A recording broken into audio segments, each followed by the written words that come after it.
오늘은 우리 주님이 부활하신 그 부활을 기념하는 부활주일입니다. 오늘 본문을 보니까요 4절, 그러므로 내 형제들아 너희도 그리스도의 몸으로 말미암아 율법에 대하여 죽임을 당하였으니 말씀합니다. 내 형제들아 너희가 율법에 대하여 죽임을 당하였다. 율법에 대하여 죽은 자가 되었다는 거예요. 이것은 예수 믿는 신자가 구원받았다는 것을 의미하는 또 다른 표현입니다. 로마서를 보면 신자가 구원받았다는 것을 표현하기 위해서 여러 표현들을 사용해요. 6장에서 우리가 본 것처럼 죄에 대하여 죽었다 이런 표현이 있었어요. 또 법 아래 있지 않고 은혜 아래 있다 이런 표현도 있었어요. 오늘 7장에서는요 너희가 율법에 대하여 죽었다 이렇게 표현해요. 다 신자가 얻은 구원을 표현하는 말들이고요. 이런 표현들이 우리가 얻은 구원의 그 성격과 어떻게 우리가 구원받게 되었는지, 도대체 구원받았다는 것이 뭘 의미하는지를 설명하는 그러한 내용이 되겠습니다. 예수 믿는 신자는 율법에 대하여 죽은 사람이라는 거예요. 그런데 오늘 본문을 보면요, 다시 보실까요? 내 형제들아 너희도 그리스도의 몸으로 말미암아 율법에 대하여 죽임을 당하였다 이렇게 말합니다. 너희도. 자, 그러면 우선 누가 율법에 대하여 죽으신 거죠? 예수 그리스도가 죽으신 것입니다. 그래서 너희도 이렇게 지금 표현되고 있는 것이죠. 그러니까 우리를 대표하시고 우리를 대신하신 예수 그리스도께서 율법에 대하여 죽으셨기 때문에 이제 그를 믿어 그와 함께 연합된 우리 믿는 신자들도 율법에 대하여 죽은 자가 된 것이다. 지금 이렇게 말씀하는 것입니다. 그래서 오늘 본문은요 뭐라고 계속 말하니까 너희도 그리스도의 몸으로 말미암아 율법에 대하여 죽은 자가 되었다 이렇게 말해요. 그래서 계속해서 뭘 지금 강조하고 있는 표현이에요? 우리가 구원을 받은 것은 전적으로 누구 때문에? 예수님 때문에 가능하게 됐다는 사실을 강조하는 거예요. 여러분, 우리는 우리가 이룬 어떤 일 때문이 아니라 우리의 어떤 경건이나 우리가 행한 어떤 그런 율법적인 의로운 행실이나 이런 것 때문에 우리가 구원을 받은 게 아니라 전적으로 예수 그리스도 때문에, 그분이 이루신 사역 때문에 우리가 구원받았다는 것을 성경은 강조하고 있는 것입니다. 그러니까 예수 그리스도께서 율법에 대하여 죽으셨기 때문에 우리도 율법에 대하여 죽은 자가 되고 구원받은 자가 되었다는 거예요. 여러분, 그리스도께서 율법에 대하여 죽으셨다. 이게 뭘 의미할까요? 우리가 오늘 이것을 분명하게 이해해야 우리가 얻은 구원이 도대체 어떤 것인지를 명확하게 이해할 수 있게 되는 것이죠. 그리스도께서 율법에 대하여 죽으셨다. 이것은 예수님에게 일어났던 두 가지 사건을 의미하고 있습니다. 우리는 예수님께서 이루신 이 역사적인 사건 때문에, 그분이 이루신 이 역사적인 일 때문에 우리는 영원히 그리고 단번에 구원을 받게 된 거예요. 그가 도대체 어떻게 율법에 대하여 죽으셨는가? 그가 이루신 그 일을 우리가 확인하고 기억할 필요가 있는 것이죠. 왜냐하면 그것 때문에 우리가 구원받은 거거든요. 이것은 두 가지 사건을 의미하고 있는데 그 첫 번째는 바로 예수 그리스도의 십자가의 죽으심입니다. 예수 그리스도께서는 지난 성금요일에 십자가에 못 박혀 잔인하게 처형되셨습니다. 여러분, 왜 우리를 구원하러 오신 예수님이 십자가에 못 박혀서 죽임을 당하셔야 했죠? 다른 방법 없었을까요? 좀 더 폼나고 좀 더 그럴듯하고 좀 더 괜찮은 방법 없었을까요? 왜 예수님, 우리를 구원하러 오신 그분이 처참하게 십자가에서 도살을 당하신 것입니까? 사실 예수님은 그분의 말씀처럼 자기가 원하기만 하면 12영 더 되는 천사들을 동원시켜서 얼마든지 죽음을 피하실 수 있었어요. 그러나 예수님은 그 죽음을 피하지 않으십니다. 덜 깎는 자 앞에 잠잠한 어린 양처럼 잠잠히 끌려가셨고, 그리고 무참히 살해되셨어요. 그가 왜 죽임을 당하셔야 했나? 왜 그랬을까요? 그것은 바로 하나님의 율법 때문이었습니다. 갈라디아 4장 4절을 보실까요? 때가 참에 하나님이 그 아들을 보내사 여자에게서 나게 하시고 율법 아래 나게 하신 것은, 5절 다 같이 시작. 율법 아래 있는 자들을 속량하시고 우리로 아들의 명분을 얻게 하려 하십니다. 예수님이 오신 목적이 뭐라고요? 율법 아래에 있는 우리를 그 율법의 저주와 그 율법의 정죄에서부터 건져내어 하나님의 아들의 자격을 얻게 하기 위함이었다는 거예요.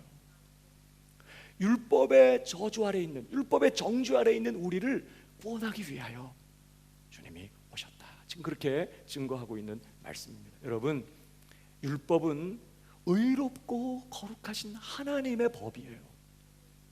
그 율법을 제정하시고 그 율법을 공포하신 분은 하나님이십니다. 그러므로 율법은 결코 무시당하거나 소홀히 취급될 수 없는 것이, 하나님의 영예를 위하여, 하나님의 영광을 위하여 그 율법은 반드시 시행되어야 하고 그 율법은 반드시 지켜져야만 했던 거예요. 그런데 그 율법은 지난주에도 우리가 살펴본 것처럼 우리 인류에게 크게 두 가지를 요구하고 있다고 했어요. 첫 번째는 뭐예요? 하나님께 완전하게 순종할 것을 요구합니다.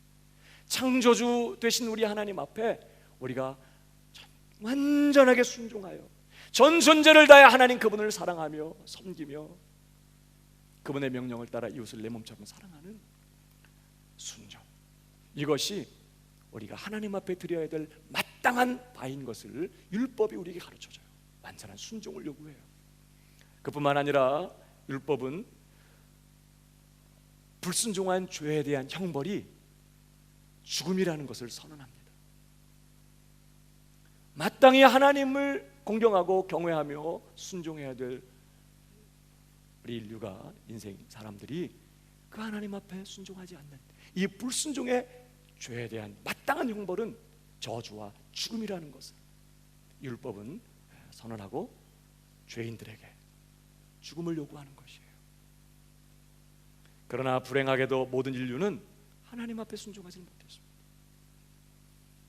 모든 인류가 하나님께 불순종했고 의인은 없나니 하나도 없다고 말한 것처럼 모든 사람이 죄를 범하였음에 하나님의 영광에 이르지 못하였다고 말한 것처럼 모든 인류는 그렇게 하나님 앞에 불순종하고 모든 인류가 율법의 저주와 정죄 아래에 놓이게 된 것이죠. 그것이 우리 인류가 처한 현실이었습니다.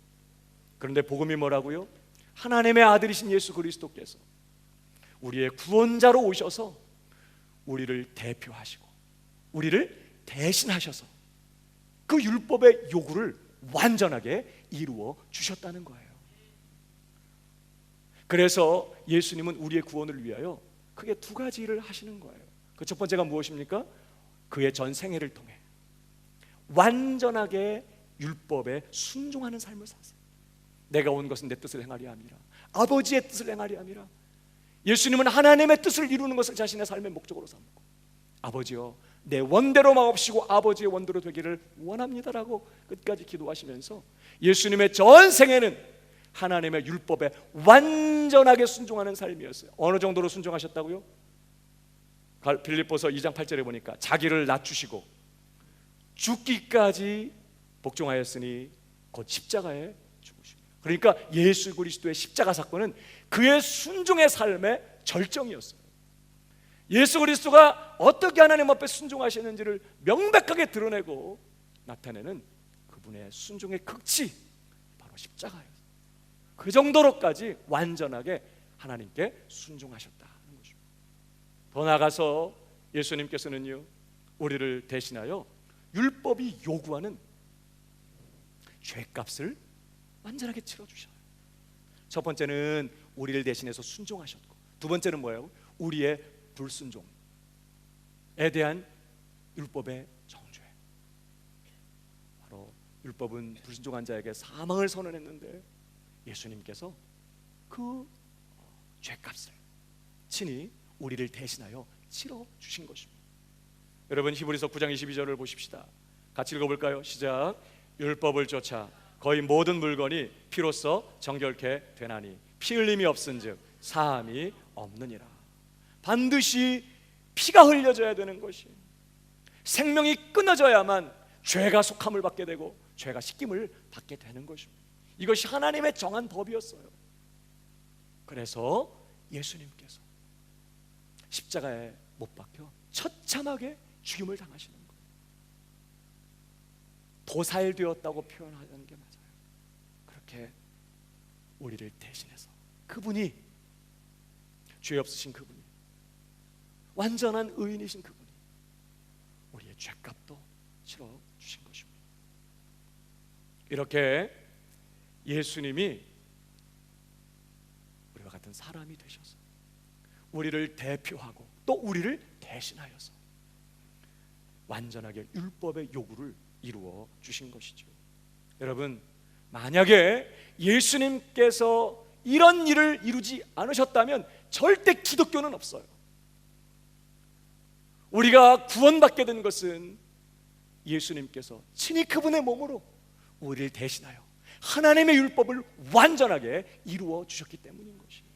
그가 완전하게 순종하셨고 또한 그가 우리의 죄값도 완전하게 지불하여 주신 이 일 때문에 우리는 영원히 우리의 죄로부터 용서함을 받게 되고 그 예수 그리스도의 완전한 순종을 내 것으로 삼아 의롭다함을 받아 구원받는 이런 은혜를 입게 되는 것이죠. 여러분, 예수님이 십자가에서 죽으신 일이 없다면 누구도 구원받을 수 없다는 걸 기억하셔야 돼요. 결코 우리의 경건이나 어떤 우리의 의로운 행실로 우리는 구원받지 못해요. 오직 예수 그리스도, 그가 이루신 바로 이 일로 인해서 우리는 영원히 단번에 구원을 받게 되었다는 것입니다. 그러나 여러분, 우리의 구원과 관련하여 또 한 가지 사건이 필요했어요. 그것은 바로 예수 그리스도의 부활입니다. 그러니까 예수님의 십자가 사건과 부활 사건은 반드시 짝을 이루고 있어요. 이 예수님의 십자가 사건이 없다면 또 우리는 구원 불가능합니다. 여러분, 오늘 4절을 보실까요? 그러므로 내 형제들아, 너희도 그리스도의 몸으로 말미암아 율법에 대하여 죽임을 당하였으니 이는 다르니 곧 죽은 자 가운데서 살아나신 이에게 가서 우리로 하나님을 위하여 열매를 맺히게 하려 함이니라. 여러분, 본문에서 바울은요, 다르니 곧 우리 주 예수 그리스도께로 가서 라고 표현하지 않고 있는 것을 주목하셔야 돼요. 물론 이건 예수 그리스도를 지칭하는 표현인데 뭐라고 말하고 있어요? 다르니 곧 죽은 자 가운데서 살아나신 이에게 가서 라고 기록하고 있어요. 바울은 의도적으로 예수 그리스도의 부활하심을 부각시키고 있습니다. 그가 우리를 위하여 죽으신 분일 뿐만 아니라 그는 죽은 자 가운데서 다시 살아나신 분이다, 그는 부활하셨다라는 사실을 의도적으로 부각시키고 있는 것입니다. 왜?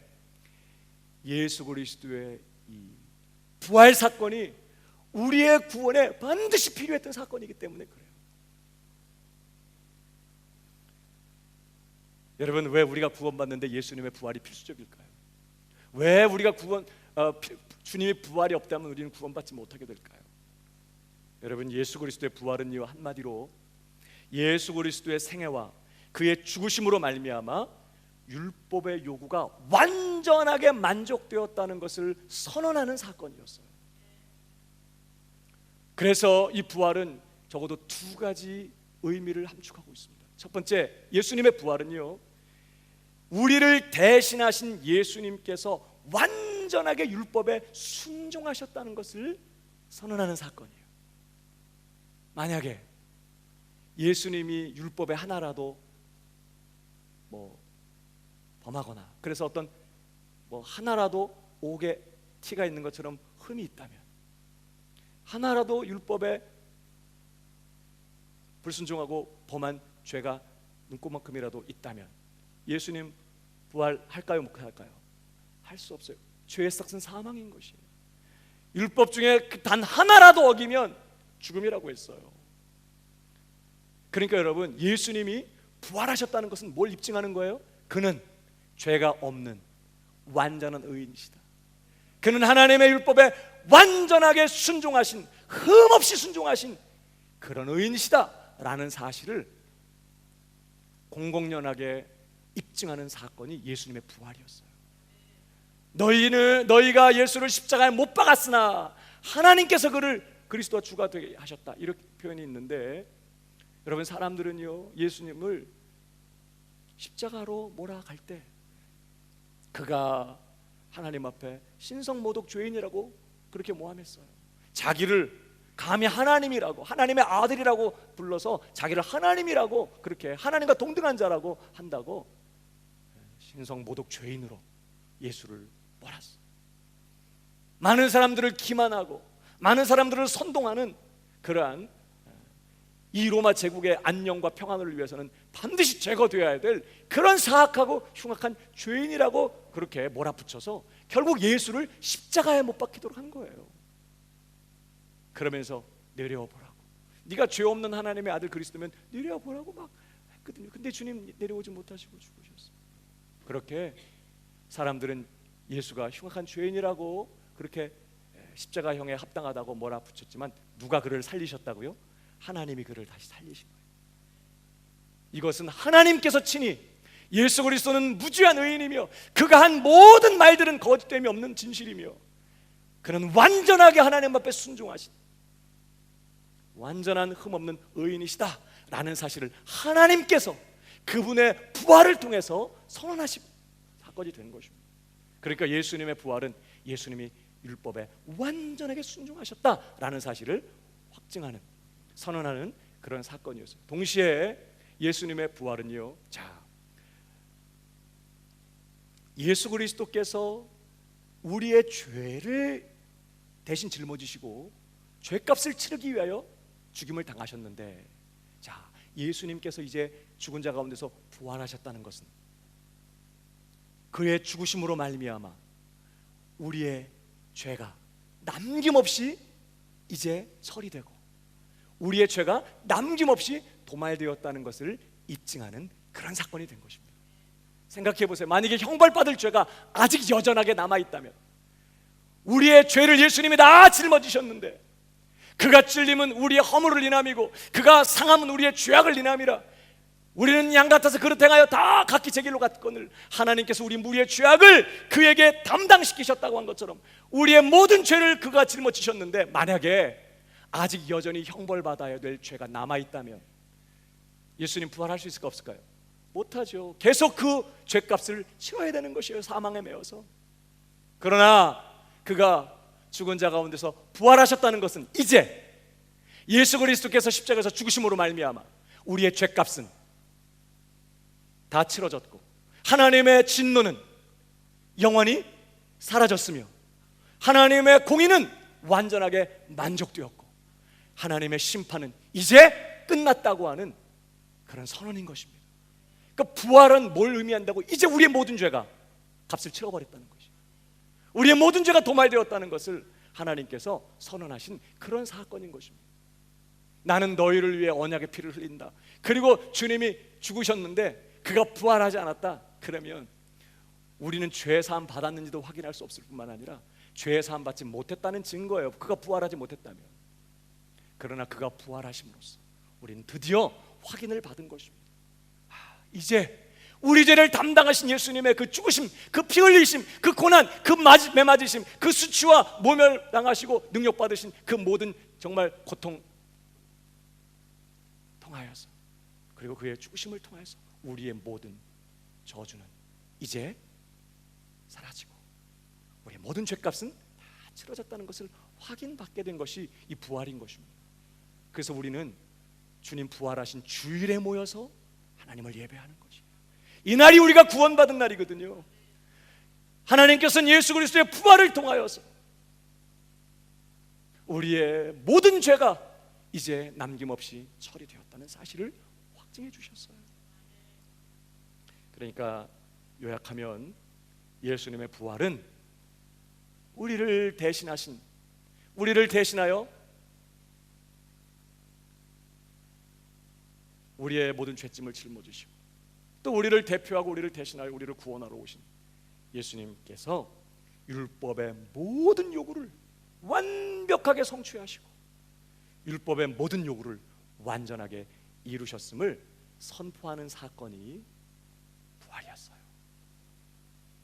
그러니까 여러분, 율법은요, 우리를 대신하신 예수 그리스도께 율법이 요구할 수 있는 것을 다 요구했어요. 우리를 대신하여 우리 자리에, 우리의 입장에 오신 예수님께 율법은 그 율법이 요구해야 될 마땅한 바들을 다 요구했어요. 완전한 순종을 요구했고 철저한 죄값을 요구했어요. 치를 것을. 그리고 예수님은요, 우리를 대신해서 완전하게 그리고 충만하게 율법의 모든 요구를 다 이루어드린 것이에요. 그렇게 예수님은 하나님을 영예롭게 하셨어요. 여러분, 예수 그리스도께서 율법의 모든 요구를 다 이루시고 그가 이제 죽음에서 부활하시는 순간 더 이상 율법은 예수님께 요구할 게 있다 없다?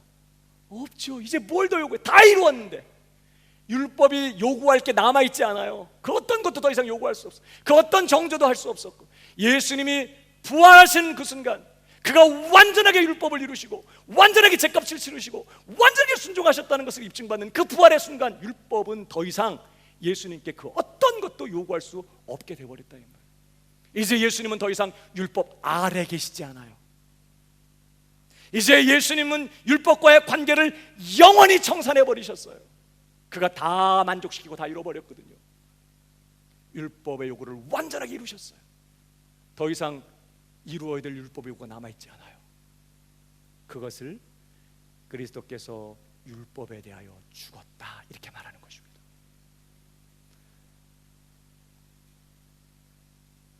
그러니까 예수님께서 율법에 대하여 죽었다 이 말은 그의 완전한 순종과 그 십자가에 죽으신 그 일을 통해서 그가 완전하게 하나님의 그 율법의 요구를 만족시키고 성취시켜 줬다.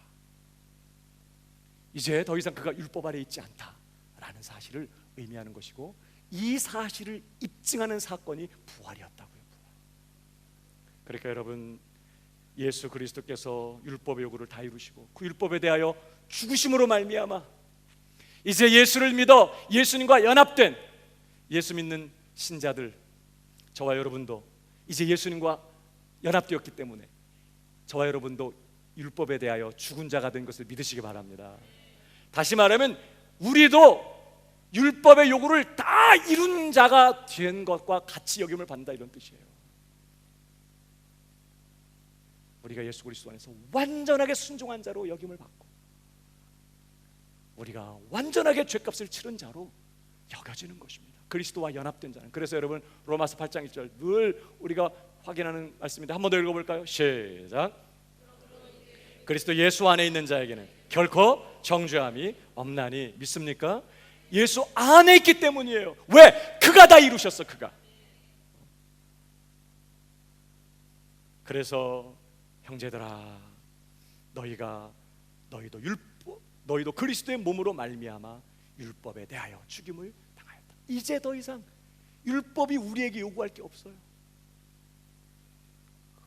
더 이상 율법은 우리를 정죄할 수 없게 되어버렸어요. 누구 때문에요? 예수 그리스도. 그가 다 이루셨거든요. 우리를 대신해서. 그러나 여러분, 예수 그리스도의 부활은 여기에서 멈추지 않아요. 여러분, 예수 그리스도는요 우리에게 영원한 새 생명을 주시기 위하여 부활하셨어요. 단순히 율법의 모든 요구를 다 이루었고 그래서 우리가 정말 완전하게 죄사함 받고 의롭다함을 받게 되었다는 것을 입증하는 그러한 사건으로도 부활이 필요했지만 사실은요 더 나아가서 예수님은 우리에게 이제 영원한 새 생명을 주시기 위하여 부활하셨어요. 생각해 보십시오. 우리 예수 믿는 사람들은 우리 예수 믿는 믿음을 통해서 예수님과 연합된 자들이라고 했어요. 그런데 만약에 예수님께서 그냥 죽기만 하고 부활이 없었다면, 자, 우리도 영원히 죽으신 예수님과 연합되었으니까 어떤 결과가 돼요? 우리도 영원히 죽은 가운데 있을 것입니다. 예수 그리스도의 부활은 너무나 중요한 거예요. 만약에 그가 살지 못했다면 그와 연합된 우리도 그냥 영원히 사망 가운데 있게 되는 것이에요. 그러나 예수 그리스도가 살아나셨기 때문에 이제 그분과 연합된 저와 여러분도 살아나는 것입니다. 사망 권세를 이기시고 부활하셔서 영원히 살아계시는 예수 그리스도의 그 놀라운 생명에 우리가 연합되었기 때문에 예수님 안에 있는 신자는요, 그 사람도 영원히 사는 것이에요. 그래서 예수님 뭐라고 말씀했어요? 요한복음 11장 25절 함께 읽어볼까요? 시작. 예수께서 가라사대 나는 부활이요 생명이니 나를 믿는 자는 죽어도 살겠고 무릇 살아서 나를 믿는 자는 영원히 죽지 아니하리라. 이것을 네가 믿느냐? 여러분도 믿습니까? 나는 부활이요 생명이다. 예수님은 죽은 자 가운데서 다시 넉넉히 부활하셨어요. 모든 사단과 사망의 권세, 죽음의 권세를 완전히 밟아 이기시고 살아나셨습니다. 이 부활하신 예수 생명이 저와 여러분의 것이 된 줄 믿으시기 바랍니다. 그래서 나를 믿는 자는, 내 안에 있는 자는, 나와 연합된 자는 이 생명을 갖고 있기 때문에 살아서 나를 믿는 자는 죽어도 살겠고 살아서 나를 믿는 자는 영원히 죽지 아니하리라. 그래서 성경은요, 신자들의 육체적인 죽음을 뭐라고 표현해요? 잔다. 더 이상 죽음은 없어졌어. 뿐만 아니라 우리의 고통스러운 육체적인 죽음마저도 이제는 이 죄로 죽을 몸을 벗고 영화로운 몸을 받기 위하여 구원의 한 걸음 더 나아가는 그러한 관문이 된 거예요. 육체적인 죽음마저도 살아서 나를 믿는 자는 영원히 죽지 않으리라. 왜? 예수님이 부활하셨기 때문에. 이제 그 주님과 연합된 자는 부활로서 입증받은 예수님의 그 완전한 의가, 예수님과 연합된 자에게는 그 완전한 예수님의 흠없는 의가 누구 거예요? 이제 내 거예요. 믿음으로 의롭다함을 받는다는 것은 바로 그걸 말하는 것이죠. 우리가 예수님을 먹고 마시는 것처럼 그분을 전폭적으로 믿어 그분께 연합되면 이제 예수님의 완전한 의, 그 완전한 그 흠없는 의는 영원히 내 것이 되는 것입니다. 뿐만 아니라 예수님과 연합되면 예수님의 이 부활의 생명, 죽음마저 이겨버린 마지막 원수인 죽음을 정복해버린 이 놀라운 예수 생명이 이제 내 것이 되는 것이에요. 여러분, 이 예수 생명은 그냥 단순히 의식이 돌아오고 그냥 어떤 사물만 분별하고 이런 정도의 생명이 아니에요. 그건 아담의 생명이에요. 예수님의 생명은 우리로 하여금 예수님처럼 살아가게 만드는 생명이에요. 우리로 하여금 예수님처럼 사랑하고 예수님처럼 순종하고 예수님처럼 하나님의 뜻에 굴복하면서 전 존재를 다하여 하나님을 사랑하고 전 존재를 다해서 하나님의 뜻에 순종할 수 있게 만들어주는 그 능력, 이게 예수 생명인 것입니다. 이 생명이 이제 저와 여러분의 것이 된 거예요. 이제 우리는 끊임없이 그 예수 생명으로 그 충만한 데서 계속 받아야 되는 것이, 계속 내가 온 것은 양으로 생명을 얻고 더 풍성하게 얻게 하려 함이라는 거죠. 이제 이 예수 생명으로 충만케 되는, 이 부활의 생명으로 충만케 되는 저와 여러분 되길 주님의 이름으로 축복합니다. 이 생명이 충만하면 넉넉히 죄를 이기는 것이에요. 이 예수 생명은 넉넉히 우리로 하여금 시험을 이기게 만들고 우리로 하여금 세상을 이기게 만들고 거룩한 하나님을 위한 열매를 맺도록 만드는 것이에요. 이 예수 생명이 우리를 진정한 회개로 이끌고 진정한 거룩으로 우리를 나가게 하는 것이에요. 이 로마서 7장의 핵심 주제가 뭐라고요? 우리가 거룩함을 이루어가는 것은 오직 예수 생명으로만 가능하다. 이걸 지금 강조하는 대목이거든요. 여러분, 이 놀라운 부활의 생명, 이 예수 그리스도 생명이 저와 여러분의 것인 줄 믿으시기 바랍니다. 그뿐이 아니잖아요. 예수님과 연합됨으로 말미암아 이제 예수님의 영광은 나의 영광이 되었어요. 예수님의 그 순종으로 말미암아 그가 누리실 모든 복과 그의 모든 기업 역시 내 것이 된 것입니다. 그분의 자녀의 권세가 내 것이 됐고요, 예수 그리스도의 영원한 운명, 그분의 신분, 그분의 모든 지위가 우리의 것이 된 거예요. 그래서 하나님께서 우리를 예수 그리스도와 함께 살리시고 그리스도와 함께 하늘에 앉히셨다고 했어요. 여러분, 그렇게 우리는 예수 그리스도 안에서 영원히 완전하게 구원을 받은 것이에요. 그러니까 사랑하는 여러분, 오늘 기억하십시다. 우리를 대신하여 십자가에 죽으시고 부활하신 예수 그리스도, 오직 그분이 우리를 영원히 구원하시는 하나님의 유일한 방법인 것이에요. 성경은 뭐라고 선언하죠? 요한복음 14장 6절, 예수께서 가라사대 내가 곧 길이요 진리요 생명이니 나로 말미암지 않고는 아버지께로 올 자가 없느니라. 내가 곧 길이요 진리요 생명이니 나로 말미암지 않고는 아버지께로 올 자가 없다.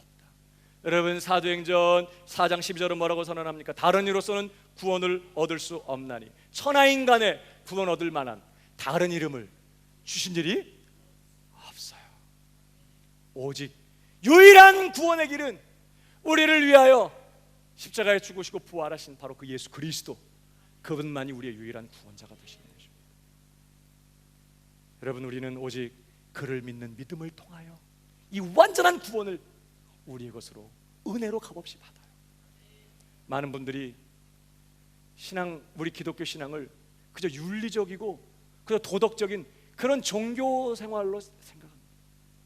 그저 예수 믿고 그 다음에 열심히 교회 참석하고 교회에서 가르치는 그런 가르침을 따라서 교회에서 가르쳐주는 예수 그리스도의 본을 쫓아서 그렇게 열심히 신앙생활하면 구원받는다고 생각해요. 그거는 또 하나의 종교적이고 윤리적이고 도덕적인 어떤 종교일 뿐이지 기독교는 아닌 것이. 교회가 완전하지 못하니까요, 교회의 연약함들이 드러날 때, 어떤 허물과 죄들이 드러날 때 그런 일들 때문에 안타까워하고 우리에겐 더 하나님의 크신 은혜가 필요하구나 라고 생각하는 게 아니라 어떤 분들은 그래서 교회를 떠납니다. 이런 정도밖에 수준이 안 된다면 나 이런 종교 싫다는 거예요. 더 경건하고 더 윤리적이고 더 도덕적인 그런 종교들을 찾아서 가는 것이죠. 여러분, 그러나 이것은 전혀 우리가 어떻게 전적으로 타락하였으며 어떻게 율법의 행위로는 결코 의롭다함을 받을 수 없다는 말씀이 무슨 말씀인지를 이해하지 못하는 것이에요. 복음을 온전히 이해하지 못했기 때문에 우리는 절대로 우리의 경건이나 우리의 어떤 의로운 행실이나 우리의 도덕적인 어떤 그런 열심이나 어떤 그런 우리의 선한 삶으로 구원받는 것이 아닌 것입니다. 물론 우리가 이제 구원받은 다음에 우리가 거룩해지는 자리까지 자라가는 과정에서 우리가 애를 쓰고 죄를 버리고 더 거룩해지고 경건한 삶을 사는 그 싸움이 필요하고 그걸 통해서 우리는 점점 자라가는 것은 분명해요. 그러나 절대 기억할 것은 우리는 절대로 우리의 행위나 우리 어떤 이론이나 무슨 사상이나 무슨 경건한 행실이나 어떤 의로운 어떤 삶의 행위들로 구원받는 게 결코 아닌 것이에요. 오직 우리를 구원하기 위하여 사람이 되신 하나님의 아들 동정녀 마리아에게 나시고 본디오 빌라도에게 고난을 받으사 십자가에 못 박혀 죽임당하시고 장사한 지 사흘 만에 죽은 자 가운데서 다시 살아나시며 이제 우리를 위한 모든 율법의 요구를 다 이루시고 우리의 모든 구원 사역을 다 완성하시고 하늘에 오르사 하나님 보좌 우편에 앉으신, 그리고 영원히 살아계시는 예수 그리스도, 그분을 믿는 믿음으로만 우리는 영원히 단번에 구원받게 되는 줄 믿으시기 바랍니다. 이게 기독교인 것이에요. 우리는 오늘도 흠이 많아요. 이제 새롭게 거듭난 신자들은 아직 갓난아기와 같아서 그들은 생명을 가졌지만 그렇게 그 생명이 아직 충만한 장성한 어른처럼 그렇게 막 주님의 뜻대로 살지를 못해요. 율법주의자들은 그런 어린 갓난아기 신자들을 향해서 조롱합니다. 너 구원받은 게 아니라고, 네가 구원받았으면 어떻게 그런 삶의 행실이 있냐고 그렇게 조롱해요. 그렇지 않습니다.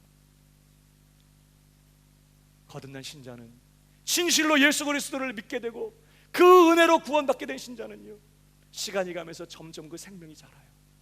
시간이 갈수록 더 죄를 깨닫게 되고 더 하나님을 알게 되고 하나님의 은혜를 경험하고 더 그 은혜를 사모하게 되고.